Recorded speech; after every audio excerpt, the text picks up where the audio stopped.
গুৱাহাটী ডিষ্ট্ৰিক্টহীন উচ্চতৰ মাধ্যমিক বিদ্যালয় পঞ্চম প্ৰতিষ্ঠা দিৱস। প্ৰতিষ্ঠা দিৱসৰ দিনাই উদ্বোধন নৱনিৰ্মিত বিদ্যালয়ৰ দুটাকৈ কোঠালি।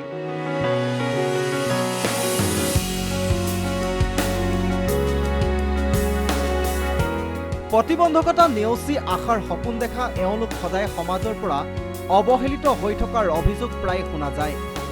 কিন্তু এওঁলোকৰো আছে কিবা এটা কৰাৰ দুৰ্প্ৰাস হেঁপাহ। এওঁলোকো সুস্থ সাধাৰণ লোকৰ দৰে শিক্ষা গ্ৰহণ কৰিব খোজে। চৰকাৰে বিভিন্ন সময়ত এওঁলোকৰ বাবে কাম কৰি আহিছে।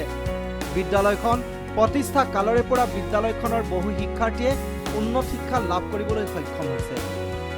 শিক্ষাৰ্থীসকলৰ সুবিধাৰ্থে নৱনিৰ্মিত বিদ্যালয়খনৰ দুটা কোঠালি আজি উদ্বোধন কৰে মহিলা আৰু শিশু কল্যাণ বিভাগৰ সঞ্চালক ৰাহুল দাসে।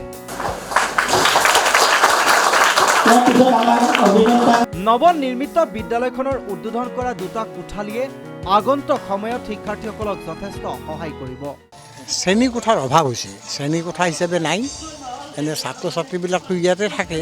গতিকে বাকী যিখিনি ঘৰ আছিলে এইবিলাক ছাত্ৰ ছাত্ৰী থকা কৰিছে। গতিকে তেওঁলোকক ৰখাৰ কাৰণে আমাৰ যিখিনি শ্ৰেণীকোঠা আছিল সেইবিলাক বন্ধ হৈ আছে। গতিকে এই নতুন ঘৰটোৰ আমি দুটা ৰুম আমাক তৎকালীনভাৱে আৱশ্যক হোৱাত এইটো আমি মুকলি কৰি ল'লোঁ। অন্যহাতে দীৰ্ঘদিন ধৰি প্ৰতিবন্ধী লোকসকলৰ হৈ সেৱামূলক কাম কৰি অহা প্ৰতিবন্ধী সুৰক্ষা সন্থা অসমৰ সাধাৰণ সম্পাদক নিপেন মালাকাৰৰ ক্ষোভ।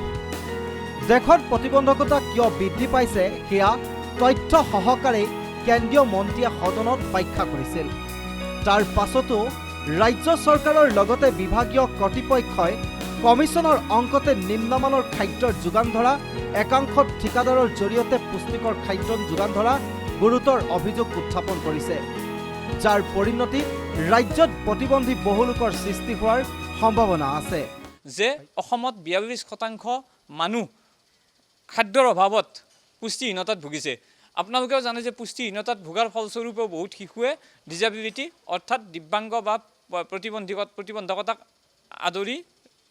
আদৰি নহয়, আচলতে গ্ৰহণ কৰিবলগীয়া হয় বা প্ৰতিবন্ধকতাৰ চিকাৰ হয়। ৰাজ্য চৰকাৰৰ কেইবাটাও গুৰুত্বপূৰ্ণ বিভাগে এইসকল প্ৰতিবন্ধীৰ হৈ কাম কৰি অহাৰ পিছতো এওঁলোক দিনক দিনে গুৰুত্বহীন হোৱাৰ অভিযোগ উত্থাপন হৈছে। গুৱাহাটী ডিষ্ট্ৰিক্টহীন উচ্চতৰ মাধ্যমিক বিদ্যালয়ৰ পঞ্চম প্ৰতিষ্ঠা দিৱসত উপস্থিত থাকে মহিলা আৰু শিশু কল্যাণ বিভাগৰ সঞ্চালক ৰাহুল দাসৰ লগতে ভূমি সংৰক্ষণ বিভাগৰ সঞ্চালক আৰু বহুকেইগৰাকী গণ্যমান্য ব্যক্তি।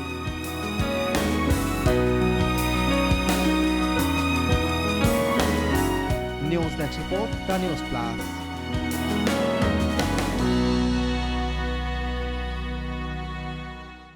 যিকোনো খবৰৰ বাবে যোগাযোগ কৰক 7099017330 অথবা 7099017390 নম্বৰত।